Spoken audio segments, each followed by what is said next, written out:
안녕하십니까? 저는 여기 올라오는 사연들을 열심히 듣고 있는 50대 후반이 된 서동찬이라고 합니다. 부득이하게 가명을 쓰는 점 너른 양해 부탁드립니다. 내일 모레면 저도 벌써 예순이 되는 나이가 되었네요. 그러다 보니 제가 살았던 삶을 뒤돌아보는 시간을 갖게 되었습니다. 어떻게든 잊고 지내기는 했는데 뒤돌아 생각해보니 참 박복한 삶을 살았더라고요. 여러분에게 하소연을 좀 해도 될까요? 그러면 제 이야기 시작해 보겠습니다. 저는 한마디로 아내 복도, 자식 복도 없던 사람이었어요. 지금 생각해도 한숨만 나옵니다. 하지만 저도 한때는 남부럽지 않을 만큼 반짝반짝 빛나던 시기가 있었습니다. 저는 대학을 졸업하고 아버님이 하시던 무역회사에 취업을 했습니다. 가죽을 수입하고 국내의 구두 회사들에 판매하는 무역회사였어요. 저는 주로 외국과 계약을 할 때 쓰는 계약서를 작성하는 일을 했습니다. 제가 외동아들이었고 어머니는 병으로 일찍 돌아가셨어요. 그래서 아버지는 항상 저에게 말씀하셨습니다. 동찬아, 이 회사 다 너 물려줄 거야. 지금이야 사원으로 일하지만 열심히 일 배워둬라. 네, 아버지. 누구도 무시하지 않게 열심히 할게요. 그래, 우리 동찬이 믿지. 아버지는 어진 분이셨지만 저를 매우 사랑해 주셨습니다. 아버지와 저는 서로를 의지하면서 무역회사를 운영했어요. 그렇게 탄탄대로를 걸었죠. 그리고 회사에서 만난 영업사원과 저는 연애를 하게 되었습니다. 그 여자는 무슨 일이 있어도 당황하지 않고 항상 미소를 머금은 밝은 사람이었어요. 그 사람도 저에게 호감을 느끼고 있었고 자연스럽게 연애를 하고 제 나이 29에 저보다 3살 어렸던 그 여자와 결혼을 했습니다. 제 수입만으로도 충분했기 때문에 아내는 일을 그만두었어요. 그리고 저희는 아이를 가지려고 노력했습니다. 하지만 아무리 노력을 해도 아이가 생기지 않았어요. 아내도 저도 불안하기는 마찬가지였습니다. 여보, 우리 왜 아이가 생기지 않을까? 벌써 1년이 지났는데. 제가 그렇게 말하자 아내가 대답했습니다. 그러게, 검사라도 받아봐야 할 것 같은데. 나 그런 거 창피한데. 그래도 아이가 갖고 싶다며. 그럼 검사를 해봐야지. 넌 아이 갖고 싶지 않아? 우리 사랑의 결실을 보고 싶지 않냐고. 나도 보고 싶지. 근데 안 생기니까 속상해서 그러지. 저도 아내도 서로 마음이 많이 약해져 버렸습니다. 그 상태로 병원에 방문했는데 검사 결과는 충격적이었어요. 제가 무정자증이라고 했습니다. 아내에게 미안한 마음이 들었어요. 저는 할 수 있는 방법을 다 동원했습니다. 정말 굴욕적이기는 했지만 꼭 저와 아내를 닮은 아이를 잘 키우고 싶은 마음이었거든요. 시술도 받아보고 시험관 아이도 시도했어요. 하지만 몇 번이나 실패를 거듭하자 아내도 저도 슬슬 지쳐갔습니다. 여보, 나 힘들어. 시험관 이제 그만하자. 그럼 우리 아버지가 후원하고 계신 고아원이 있거든? 거기 가서 봉사도 하고 진지하게 입양 고민해보는 건 어때? 제가 그렇게 묻자 아내는 사뭇 진지한 표정을 지었어요. 그렇게까지 해야 해? 어쨌든 남의 자식인데. 그런 생각을 하면 안 되지. 하늘에서 점지해준 우리 자식이 있을 수도 있잖아. 그래, 알았어. 그럼 그렇게 하자. 우선 저희는 입양에 대해서 잘 알아보고 결정하기 위해 입양기관을 방문해서 교육도 받았습니다. 교육을 받으면서 시큰둥하던 아내도 마음의 문을 열기 시작했어요. 그리고 결국 저희 둘은 아버지께서 후원하시던 고아원에 방문하게 되었습니다. 갓난 아이부터 4~5살까지의 아이들을 돌보고 같이 어울려 놀면서 시간을 보냈어요. 그런데 유독 한 아이에게 시선이 갔습니다. 아내도 제 마음과 같았던 모양이에요. 혼자 구석에서 아이들과 어울리지 못하고 인형을 가지고 놀던 아이에게 조심스럽게 다가갔습니다. 안녕? 뭐해? 미미 머리 빗겨줘요. 아줌마도 머리가 헝클어졌네. 내가 빗겨줄까? 그 말에 아내가 웃으며 머리를 내어주었습니다. 그 아이는 작은 빗으로 조심스럽게 아내의 머리를 빗겨주었어요. 아내의 머리를 다 빗겨주고 나서 아이는 저를 쳐다보며 말했어요. 아저씨도 머리 빗겨줄까? 나도? 응. 싫어요? 아니야, 빗겨줘. 그 고사리 같은 손으로 열심히 제 머리를 빗겨주는데 어찌나 기분이 좋던지요. 저희는 그날 이후로 고아원에 방문할 때마다 그 아이와 어울려 놀았습니다. 그리고 결국에는 아내가 그 아이를 입양하고 싶다고 말했어요. 여보, 나 지수 입양하고 싶어. 걔만 보면 심장 여기가 찌릿찌릿하고 아무래도 내가 키워야 할 것 같아. 당신 생각은 어때? 정말? 나야 좋지. 나도 당신 마음이랑 같아. 잘됐다. 결국 저희는 입양 절차를 걸쳐서 결혼 3년 만에 마음으로 낳은 자식을 얻게 되었습니다. 저희 아버지도 갑작스럽기는 하지만 손녀가 생겨서 기뻐하셨어요. 우리 지수, 뭐 갖고 싶은 거 없어? 할아버지가 다 사줄게. 다? 응, 다 사줄게. 그럼 나 미미 주방 세트 갖고 싶어. 그래? 그게 뭐냐? 그래, 당장 가서 사자. 저희 아버지는 손녀에게 뭐든 다 해줄 기세였습니다. 아버지도 저희가 입양한 딸을 예뻐해 주셔서 정말 다행이라는 생각이 들었어요. 그렇게 아이를 잘 키우며 저희 앞에는 행복한 날들만 있을 줄 알았습니다. 불행이 아무도 모르게 성큼 저희 곁으로 다가온 줄도 모르고요. 제 나이 33세 외환 위기가 찾아왔습니다. 많이들 알고 계시죠? IMF요. 당시에 우리나라에서 금모으기도 하고 경제를 살리기 위해 온 국민이 노력했던 기억이 생생하네요. 하지만 저희 회사는 그때부터 서서히 무너져 내려갔습니다. 저희 아버지를 비롯해서 회사 모든 분들이 애를 썼지만 결국에는 부도를 하고 말았어요. 그리고 겨우 빌라에 집 한 채를 구하고 그 많던 재산을 다 빚 갚는 데 써야 했습니다.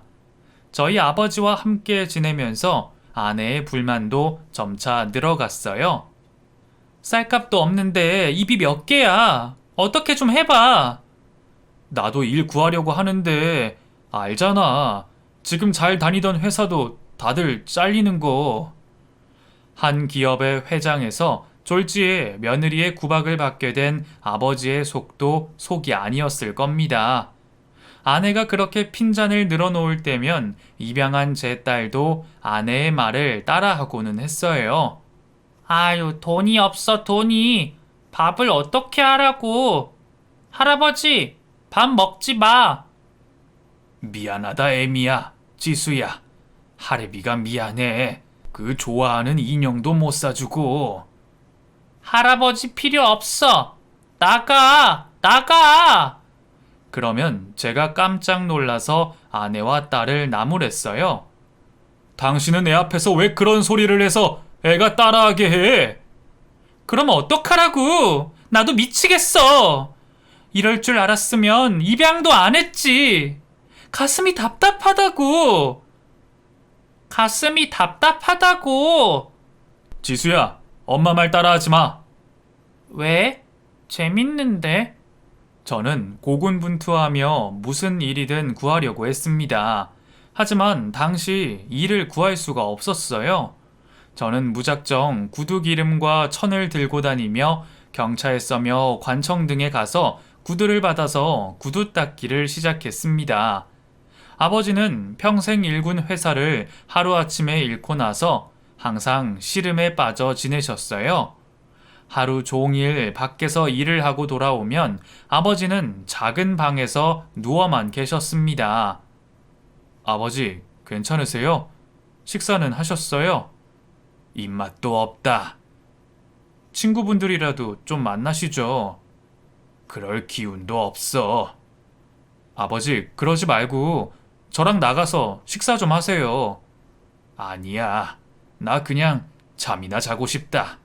그게 아버지와의 마지막 대화였습니다. 다음 날 아버지는 싸늘하게 식은 채 방에서 그렇게 쓸쓸하게 세상을 등지고 말았습니다. 그때 저희 집 형편도 그랬지만 다들 분위기가 좋지 않은 사회였기에 장례를 치를 수가 없었습니다. 그건 제가 아직까지도 두고두고 후회하는 천추의 한이 되었네요.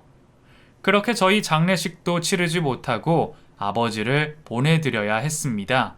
아버지를 허망하게 떠나보내드린 후에 저는 일도 손에 잡히지 않았습니다. 어쩌다 이렇게 되었나 싶어서 매일 깡소주만 마셨어요. 그러다 보니 아내와 다투는 날도 늘어만 갔습니다. 당신 구두 닦으러 안 나가? 온 가족이 집구석에 처박혀서 이게 무슨 난리야? 미안해. 나 힘이 없어. 조금만 쉬다가 나갈게. 내가 지금까지 그래도 당신이랑 산 정이 있어서 꾹꾹 참으려고 했는데 안 되겠어. 우리 이혼하자. 뭐라고? 이혼? 이혼은 무슨 이혼이야. 정수가 나 좀 살려줘. 나한테 너밖에 없어. 우리 딸 지수 잘 키워야지. 당신은 가망이 없어. 나 이제라도 내 삶 살 거야. 피 한 방울 안 섞인 쟤를 내가 왜 키워줘?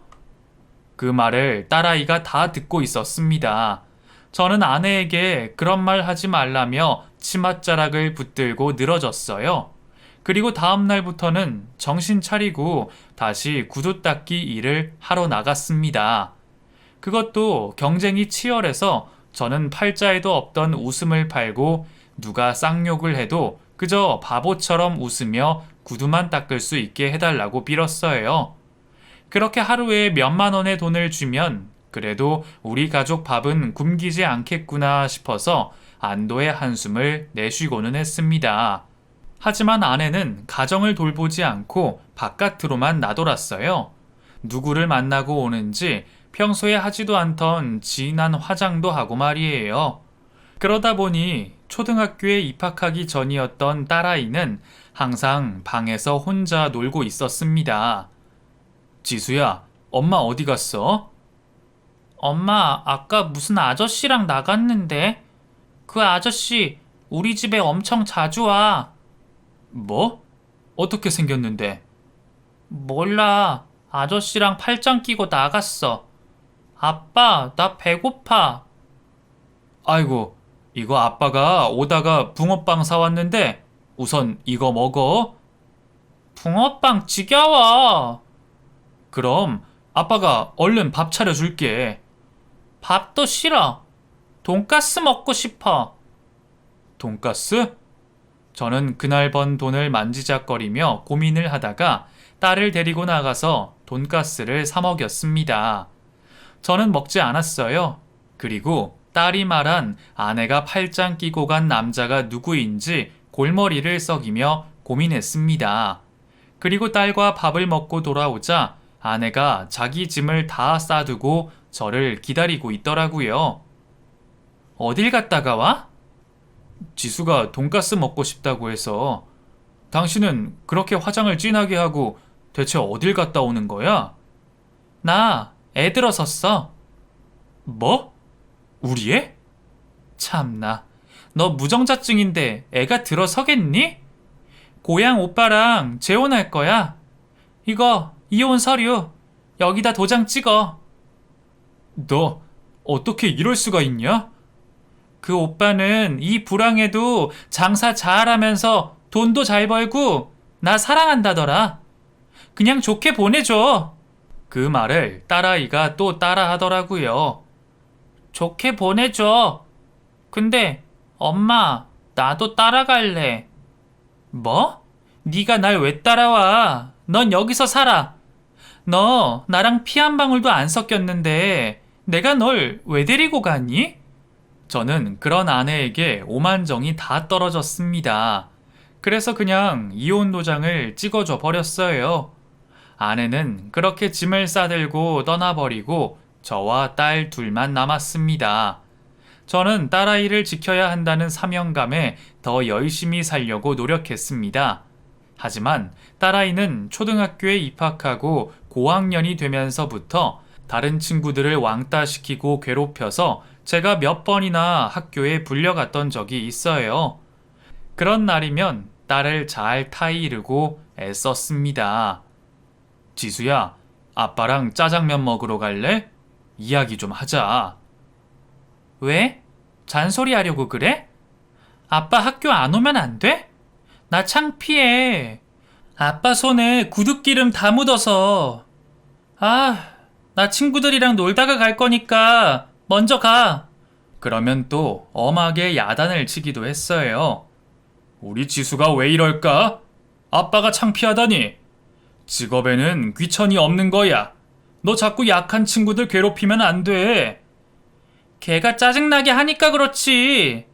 지 잘났다고 하는데 기분 나쁘니까 때려줄 수도 있지. 몰라. 얼른 가. 딸은 그렇게 제 등을 떠밀고 친구들과 놀다가 집에 늦게 들어오기 시작했습니다. 중학교에 가서도 더 심해졌어요. 저는 어떻게든 구두를 닦아서 번 돈으로 딸에게 학원을 보내려고 했지만 딸은 그 돈을 친구들과 노래방을 가거나 PC방을 가는데 다 쓰기도 했습니다. 중학교 3학년 때는 친구들과 술을 마시고 담배를 피우다가 걸려서 또 학교에 호출을 받기도 했습니다.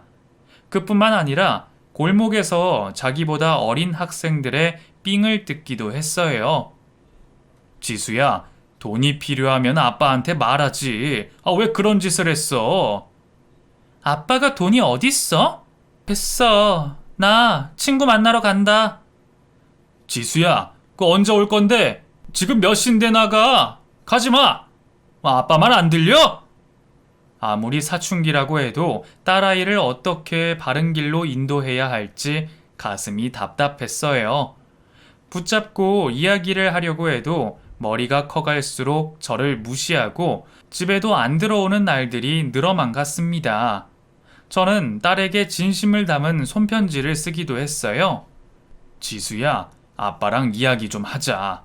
지수 하고 싶은 거 있으면 아빠가 다 지원해 줄게. 난 항상 우리 딸 편이야. 이보다 더 길게 쓰기는 했지만 중요한 내용은 이런 식이었어요. 보통 아이들이 엇나가는 게 부모 탓이라고는 하잖아요. 그렇지만 삶에 찌들면서도 딸을 좋아하는 길로 인도하려고 나름대로 최대한 노력했다고 자신있게 말할 수 있습니다.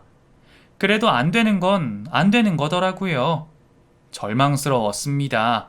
그때 제 심정은 느껴보신 분만이 아실 거예요.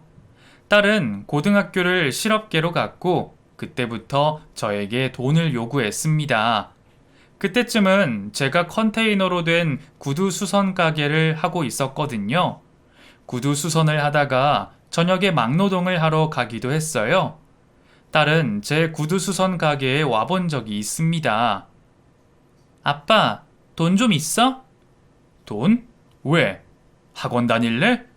아무래도 실업계 다니니까 미용 자격증 같은 거 따는 게 어때?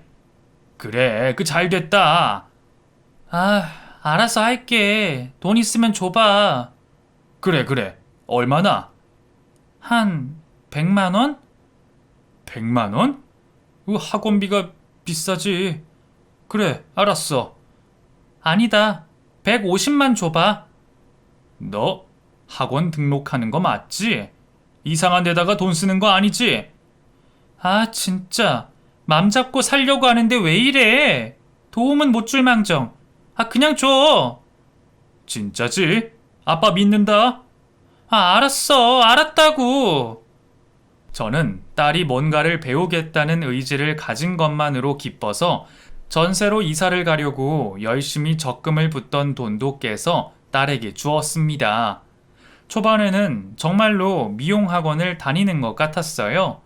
집에 그걸 뭐라고 하나요? 그 가발 쓴 두상만 있는 마네킹요.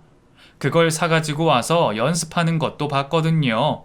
그래서 딸이 정말 마음을 잡았나 보다 싶어서 과일이랑 음료수랑 과자 같은 간식도 챙겨주고는 했습니다. 그러면 꼭 소리를 지르더라고요. 아, 뭐야, 나가! 머리카락 날리는데 무슨 과일을 깎아와? 아, 생각 좀 해! 우리 딸 예민하네? 알았어. 연습하다가 나와서 먹어. 그 밖에 내놓을게. 아빠는 먼저 잘게. 열심히 해. 화이팅! 우리 지수, 수고해. 저는 그렇게 딸을 응원하는 마음이었습니다. 하지만 딸이 매달 가져가는 돈의 액수가 100만 원에서 200만 원, 300만 원까지 늘어만 갔어요. 저는 딸을 믿고 싶었습니다. 비록 피 한 방울 섞이지 않은 입양한 딸이었지만 저는 그런 생각 단 한 번도 하지 않았어요. 이 세상에 하나밖에 없는 제가 지켜줘야 하는 가족이라고 생각했기에 그렇게 했습니다. 하지만 돈을 타가는 횟수도 돈의 액수도 커가면서 많이 힘들었습니다. 곧 고등학교 졸업도 하는데 어떻게 살려고 하나 걱정이 이만저만이 아니었습니다. 딸에게 한마디 해야지 벼르고 있었는데 구두 닦으러 다니느라 시간이 없었네요. 핑계로 들리실 수는 있겠지만 당시에는 정말 딸 볼 시간이 없었어요. 전화를 해도 딸은 그냥 끊기가 일쑤였습니다. 여보세요? 왜? 언제 들어와? 밥은 먹고 다녀? 나 학원 다녀서 바빠. 끊어. 곧 딸이 20살이 되면 대학이라도 보내거나 또 미용학원을 더 다닐 수도 있으니 저는 열심히 벌어야 했습니다. 나중에 시집 보낼 때 보탤 돈도 있어야 했고요. 구두 수선 가게 문을 닫는 날에는 저는 새벽부터 인력사무소에 나가서 공사장에 가고는 했습니다. 딸이 졸업식을 3달 앞둔 그날도 구두 가게 문을 닫는 날이라 새벽부터 일을 하러 갔거든요. 한창 벽돌을 옮기고 있는데 딸이 자기 또래 여자아이들과 우르르 몰려가는 모습을 봤습니다. 학교 갈 시간인데 길거리를 돌아다니는 모습을 보고 놀랐습니다. 그래서 저는 무작정 딸의 이름을 불렀어요. 지수야! 지수야! 학교 안 가고 어디 가? 딸은 저를 흘낏 보고도 못 본 척하고 그냥 지나가더라고요. 그래서 도대체 지금 시간이 몇 시인가 들여다보다가 그만 계단에서 추락을 했어요. 그 바람에 팔이 부러지고 허리도 삐끗해서 병원 신세를 져야 했습니다. 구두가게 문도 닫고 공사장 일도 못해서 저는 내내 꼼짝없이 집에서 머물러야 했습니다. 허리가 너무 아파서 움직일 수가 없었어요. 배가 고픈데 밥을 해먹을 수도 없어서 거의 기어다니며 생라면을 부숴 먹었습니다. 딸은 며칠째 집에 들어오지도 않았어요. 딸에게 전화를 걸면 한참을 받지 않아서 경찰에 실종신고라도 해야 하나 싶을 때 겨우 받았습니다. 왜? 왜 이렇게 늦게 받아? 어디야? 그 집에 안 들어와? 너 지금 PC방이야? 학원은? 아, 받자마자 잔소리를 해. 야야, 그거 아니라니까? 친구랑 있어? 게임하니? 지수야, 아빠 지금 다쳐서 집에서 꼼짝도 못해. 너 정말 정신 안 차릴래? 뭐?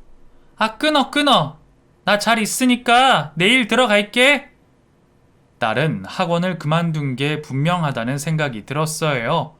그리고 저는 아무에게도 의지할 곳 없는 제 신세가 너무 처량해서 옆집에 부탁해서 사온 술을 마셨습니다.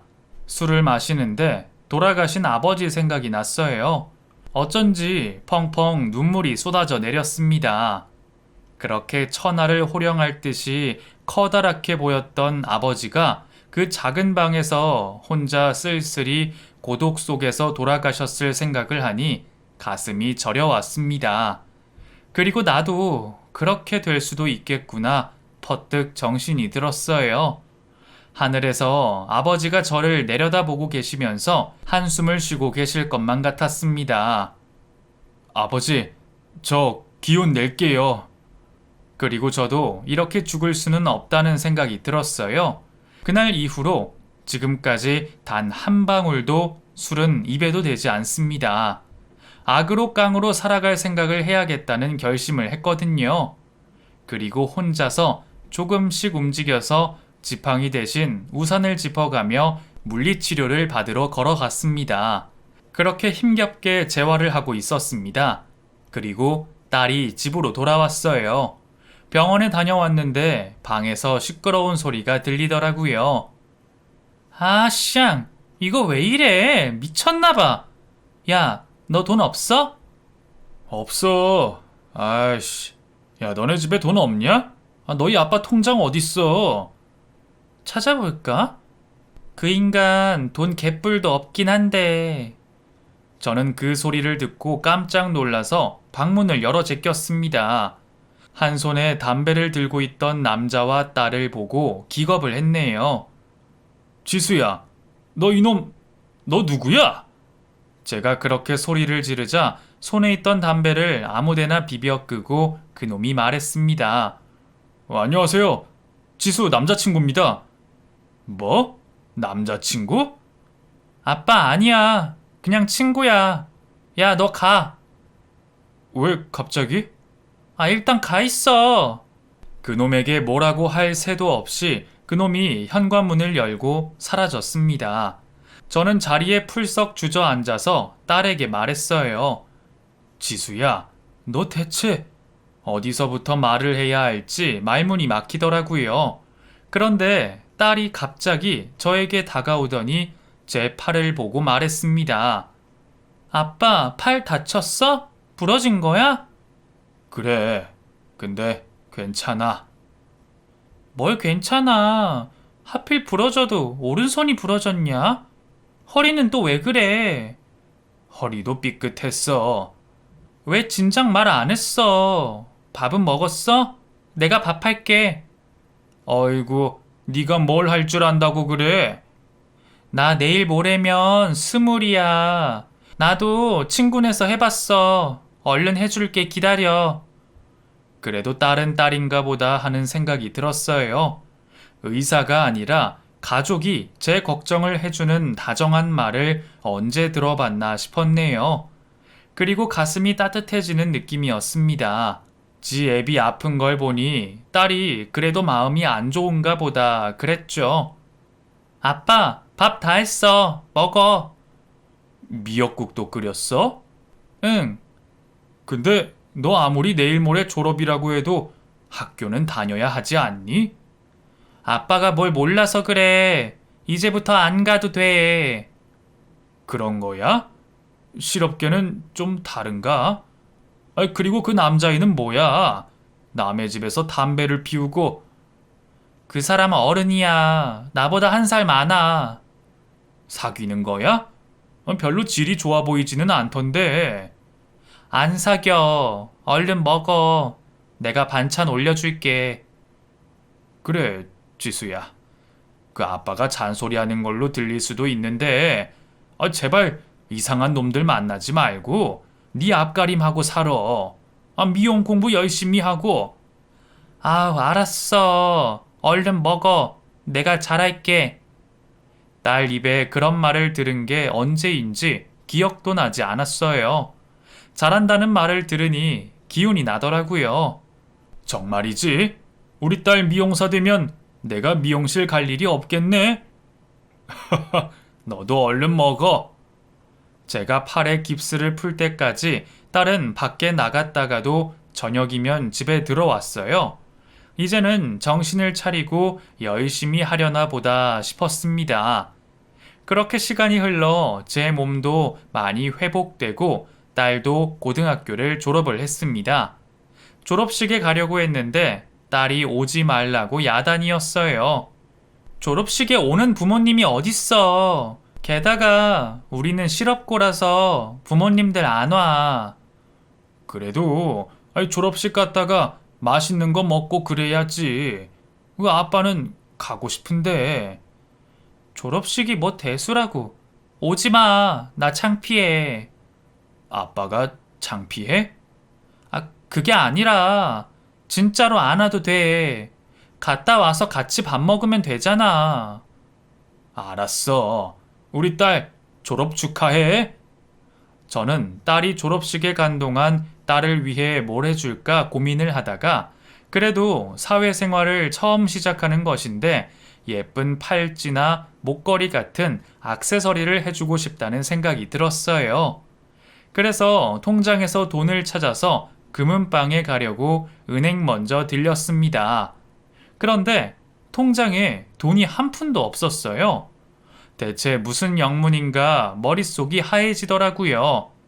그동안 열심히 일해서 대략 5천만 원 정도는 예금이 되어 있었는데 딸 학원비 주고 뭐 하고 그래도 3천 원 있어야 했는데 그 돈이 다 어디로 사라졌나 내가 지금 꿈을 꾸나 싶었어요. 그 한 달 전에 오셔서 다 찾아가셨는데요. 제가요? 전 은행에 온 적이 없는데요. 그때 따님분이 찾아가셨나 본데요.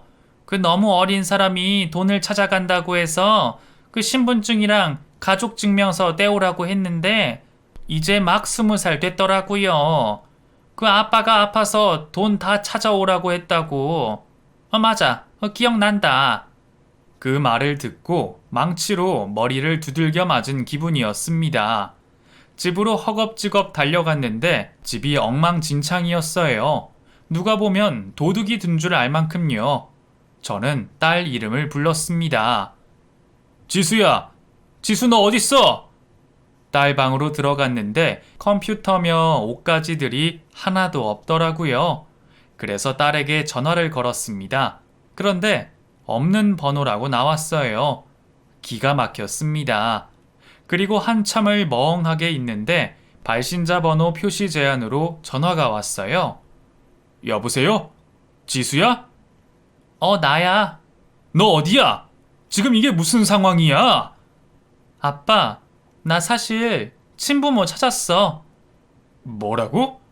친부모를 찾아? 그러니까 나 없는 셈 치고 살아. 나중에 시간 되면 호적 정리하러 갈게. 너 어떻게 그럴 수가 있어? 그래도 내가 너 아빠인데.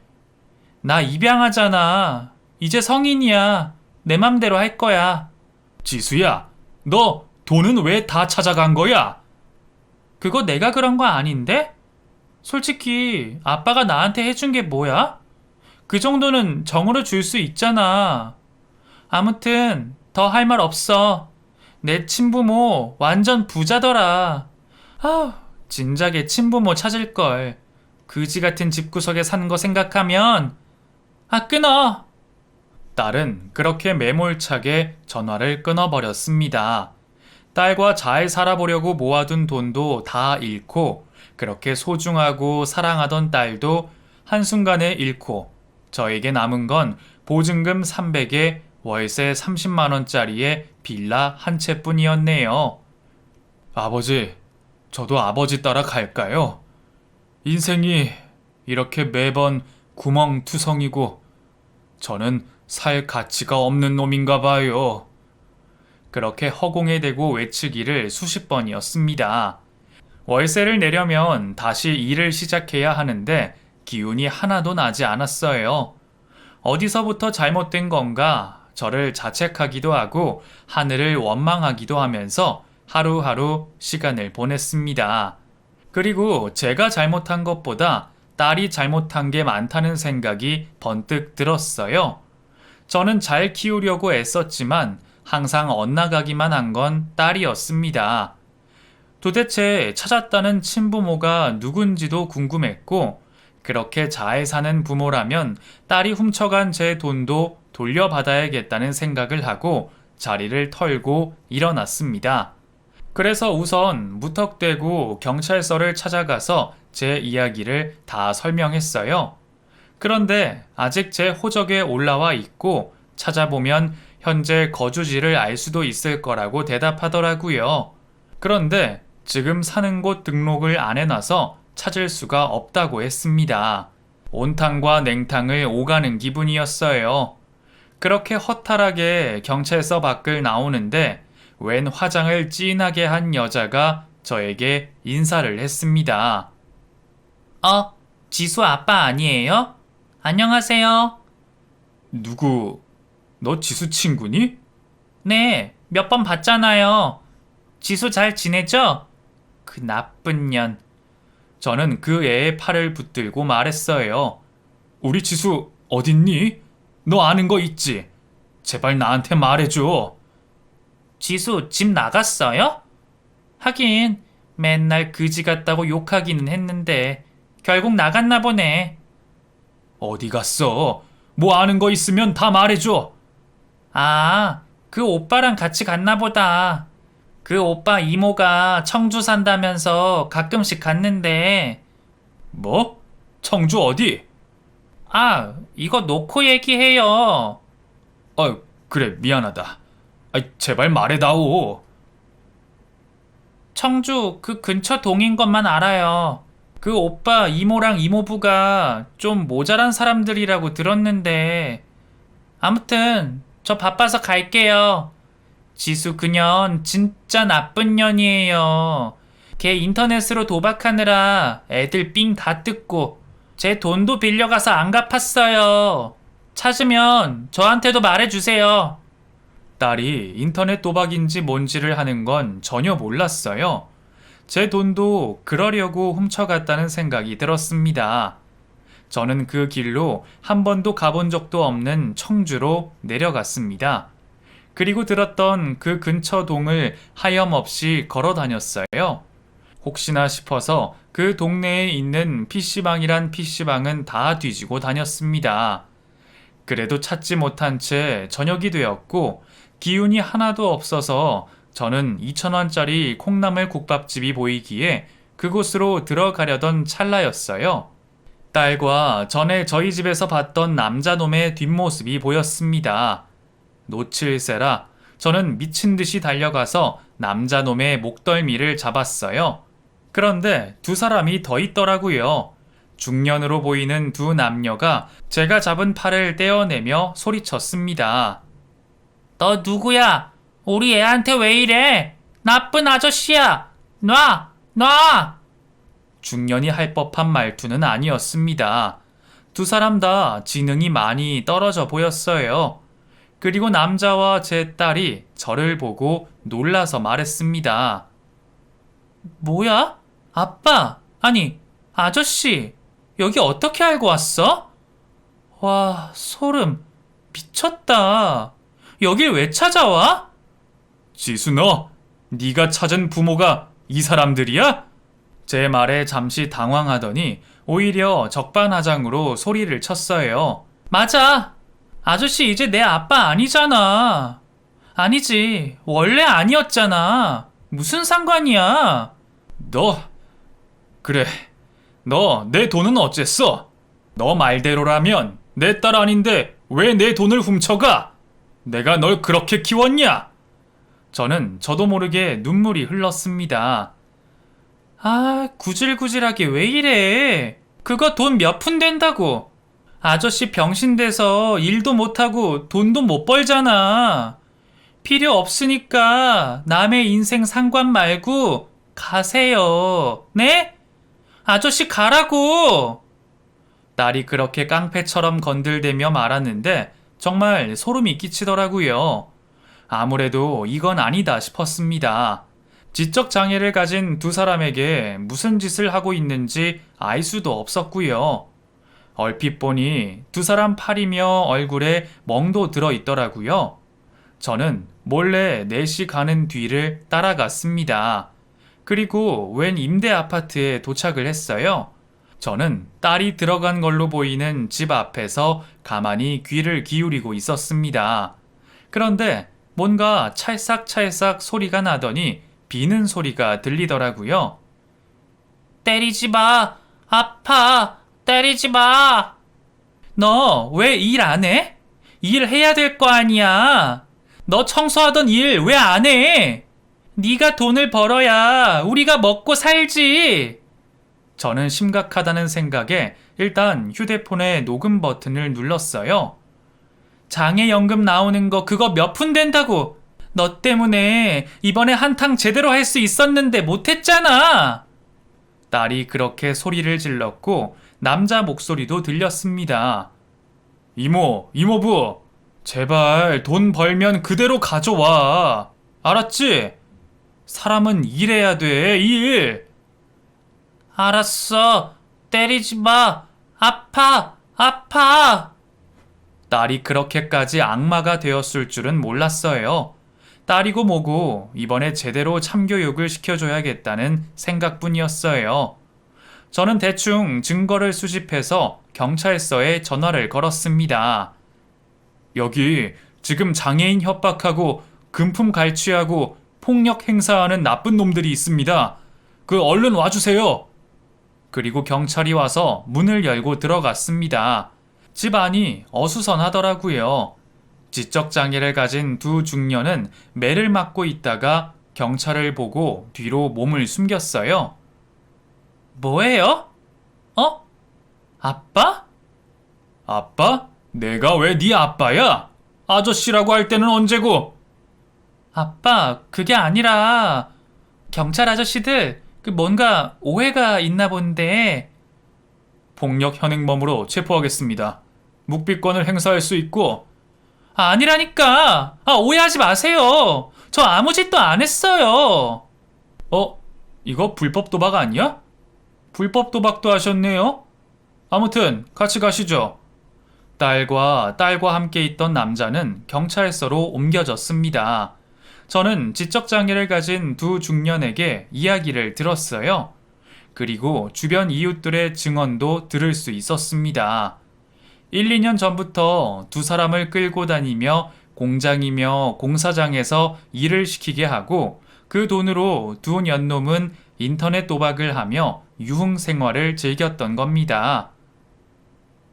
아유, 저 나쁜 것들 언제 잡혀가나 했는데. 이웃들이 그렇게 입을 모아 혀를 차댔어요. 재판을 받으면서 딸은, 아니, 그 나쁜 연놈은 저에게 빌었습니다. 아빠, 나 아직 아빠 딸이잖아. 한 번만 용서해줘. 벌금 나오면 아빠가 내주면 안 돼? 벌금으로 끝나겠냐? 네 죄가 이렇게 큰데? 그리고 너 이제 내 딸 아니야. 파양 신청할 거야. 소송해야 되면 소송도 할 거고. 아빠 그지잖아. 그럴 돈이 어딨어. 어떻게든 할 거야. 내가 악마 새끼를 키웠다니. 너 제발 정신 차려라. 제가 입양한 딸은 사이코패스였던 것 같습니다. 그렇지 않고는 설명이 되지 않아요. 어떻게 그렇게 대범하게 나쁜 짓을 일삼고 살았을 수 있었는지. 아무튼 몇 번의 재판 끝에 결국 제가 입양했던 딸은 실형을 선고받게 되었습니다. 저는 파양 신고를 했어요. 딸의 죄질도 나빴고 그 아이도 스스로 파양 신청을 하려고 했던 기록이 남아 있어서 쉽게 할 수 있었습니다. 모든 파도가 휩쓸고 간 후 제 마음도 몸도 남아있던 재산도 다 폐허가 된 상태였어요. 저는 다시 0에서부터 시작해야 했습니다. 열심히 구두 수선 가게를 운영했고 배달 아르바이트도 하고 대리 운전도 하면서 제 몸을 쉴 틈 없이 굴렸어요. 그렇게 살다 보니 몇 년 후에 저는 전셋집을 구할 수 있게 되었습니다. 전셋집을 구한 후부터는 제 건강도 생각해야겠다 싶어서 대리운전은 그만두고 배달 일도 줄였어요. 그리고 낮에 구두 수선 가게에서 일을 하고 주말에는 등산을 다녔습니다. 그렇게 등산을 갔다가 우연히 동네 분식집을 하는 여자를 만나게 되었어요. 어머, 구두방 사장님 아니에요? 아이고, 안녕하세요. 운동 오셨나 보네요. 네, 그 산에 오면 좋은 전기 받아가고 좋잖아요. 이렇게 만난 것도 신기한데 같이 등산해요. 내려오다가 파전에 막걸리도 한잔 하고요. 그럴까요? 그 여자와 함께 등산을 하는데 참 배려심이 많은 여자다 싶었어요. 말도 가려가면서 하고 남의 말은 절대로 하지 않더라고요. 그 이후로 가끔씩 같이 등산을 다니며 말동무도 하고 친구 사이에서 연인 사이로 발전했습니다. 지금은 살림을 합쳐서 함께 살고 있어요. 아내는 젊을 때 남편과 사별하고 혼자서 아들을 키워서 아들이 지금은 장가도 가고 번듯한 직장에서 일도 하고 있습니다. 가끔씩 아들도 만나는데 저를 친아버지처럼 잘 대해줘서 정말 고마워요. 조금 전에도 전화가 왔습니다. 아버지, 내일 손녀딸 데리고 집에 갈게요. 어디 안 가시죠? 그 구두가게 쉬는 날 맞죠? 그래, 어여와. 우리 손녀 내가 해주는 잡채 좋아하는데 그거 해줘야겠네. 아이, 뭘 하세요. 오랜만에 왜 시켜요? 힘들게 그런 거 하지 마세요. 아셨죠? 힘들기는 그거 금방 뚝딱 하면 하는데. 알았어. 내일 보자. 우리 손녀 보고 싶네. 하지 말라고는 했지만 저는 잡채를 할 재료를 사다 놨습니다. 지난 날을 돌이켜보니 지금 제 삶이 얼마나 풍족한 삶인지 다시금 감사함을 느낍니다. 좋은 사람 만나서 덕분에 팔자에도 없는 자식도 생기고 손녀도 생겨서 가끔씩 가슴이 벅찰 만큼 행복할 때도 있어요. 그 악마 같던 입양한 딸은 지금 어디서 뭘 하고 사는지 모르겠습니다. 지금은 제발 사회의 일원으로 잘 살아갔으면 하는 마음뿐이네요. 저는 앞으로도 이렇게 소소하지만 행복한 일상을 잘 꾸려가며 살겠습니다. 여러분도 소중한 사람들과 건강하게, 행복하게 그렇게 잘 지내시기를 바랄게요. 제 기막힌 사연 끝까지 들어주셔서 정말 감사합니다.